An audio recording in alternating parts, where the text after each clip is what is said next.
welcome back to the NailPorn channel. It's your girl Kim again. In today's video, I'm going to show you how I do emerald gemstone nail art. Emerald is a birthstone for May-born people, and since I'm a May baby, I was inspired to recreate a design, a birthstone that represented my birth month. I hope you like my tutorials, and if you haven't done so, please like, share, comment, all that good stuff. And of course, don't forget to subscribe to my channel down below for more nail videos and tutorials. Love you. Bye.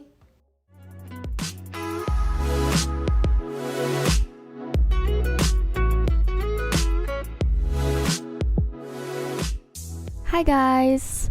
So I've seen this design trend all over social media, and I've been inspired to recreate my version of an emerald birthstone that represented my birth month. To begin, I am starting out with applying a layer of Kiarasky Ultimate Base Coat to the middle section of the nail. You can use builder gel or even top coats as replacement. When using base or top coats, make sure the application is nice and thick. I place a sheet of crinkled plastic wrap on top of the uncured base coat. Position the plastic wrap so you get a full crinkling effect before placing in the lamp. When you're satisfied with the overall look, cure in the lamp for 5 seconds. Avoid over curing because it will be very difficult to remove the plastic. So let's gently remove the plastic from the cured nail. You will be left with a very cool icicle texture. If you need to, file and gently buff off any excess around the edges. Luckily, my application is nice and smooth, so I didn't need to do that extra step. Emerald colors range from yellow-green to blue-green. When preparing my palette, I have chosen several shades of greens that seemed fit for this gemstone. Most importantly, a few of the shades chosen for my palette are of sheer consistency. You will see the names of the colors in my description box down below. To give contrast to my color palette, I have added a little bit of black gel polish to my MX11 Chrom gel polish from JOYA to give me this medium to dark tone green that almost looked black. I also added white to my MX10 to brighten up the color. Make sure you mix and blend the colors very well before applying. Too much white or too much black could make the design look unnatural or very unrealistic.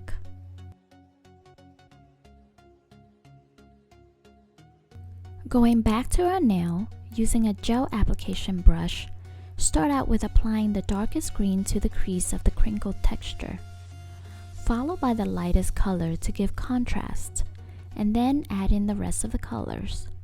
There are no patterns. Just focus on giving contrast. Where there is dark green, add light green next to it. Repeat until the whole nail is covered. Typically, natural emerald gemstones are found to be of medium to dark tones. To make it look like a real gemstone, I am using the dark and medium green to frame and fill in the rest of the nail. Flash cure in between to set the colors in place. I am using the silicone practice hand from Red Iguana. See link down below if you would like to know more about this item. I find that the hand is very natural looking. It feels like you're working with a real hand. Sometimes it even creeps me out because the hand looks too real. The crinkle effect is giving these colors life. It looks pretty cool, doesn't it? Take your time to apply your colors. The more contrast you add to the nail, the more realistic the effect. Flash cure and continue layering the colors. Building up these layers will make the colors look more solid and rich. Don't worry if it looks messy. Continue adding depth and contrast. Dark greens add depth and dimensions. Light green gives contrast. What do you think of my tutorial? Please like and leave a comment down below and let me know what you think. And also, please comment down below for any tutorials that you would like to see on my next video. And if you haven't done so, please follow my social media platform, for more nail inspirations.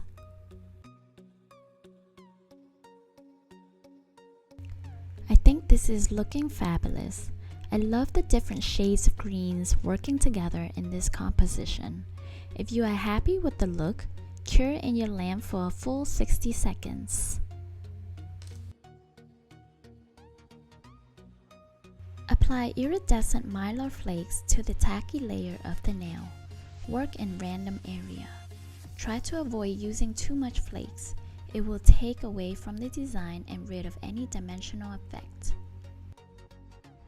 Mylar flakes will give the illusion of facets on a cut gem. Mylar flakes also gives multicolors reflection, making the nail one step closer to our gemstone. Continue layering the mylars until you are happy with the reflection and the overall look. After applying the mylars, I am sealing and sculpting my nail using IBD hard gel. You can even use clear acrylics to seal the design too if you are more comfortable. If you are using gel top coat, you will have to seal several layers to have a full, smooth coverage. Keep in mind that in order to have the gemstone looking realistic, you will have to work in layers in order to see the illusion. When working with hard gel, turn the hand upside down so the gel stays in the center of the nail, gravity pulling it to the center instead of down to the sidewalls.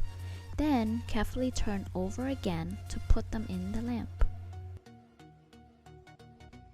Make sure you do a full curing before proceeding to the next step. So don't go away yet guys, we're almost to the end of our video. Using a 100 zebra file, smooth and shape the nail. Treat it as you would a sculpt nail.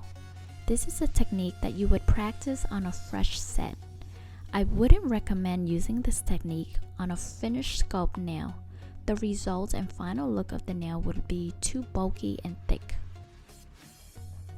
It is a preference, but I like to shape the nail using hand filing technique. Because the chemical makeup of hard gel is a lot easier to file and shape than acrylics. I find that with hand filing, I have more control with the product, hence removing too much of the product. Ooh, this is looking so good, but after wiping the dust off the nail, I'm not liking the green too much. What do you guys think? So I found that the green I used were not as rich as I like, so I added an alternative to enhance the nail. I sprayed the nail and drenched it in alcohol solution.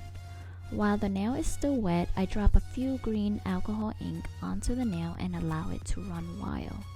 To my surprise, it is the perfect green that I was looking for. I think this is perfect. Please don't forget to subscribe to my channel down below for more nail tips and tricks. Okay guys, the following few steps are optionals, but I think it will definitely make a difference in making that gemstone looking perfect. So I went on and I did some more experiment with the design. After the alcohol ink dried, I applied and sealed the nail with Airbrush Returns, blooming gels. Before curing the nail, I applied the different shades of green to random area and waited for the gel to expand and bloom. So follow me on my previous video on how I do floral nail art using blooming gels for more in-depth tutorial of this technique. I like this a lot. I think this nail needs to be a little on the darker side. So by adding some more darker shades of green to this nail, I think it will give more depth.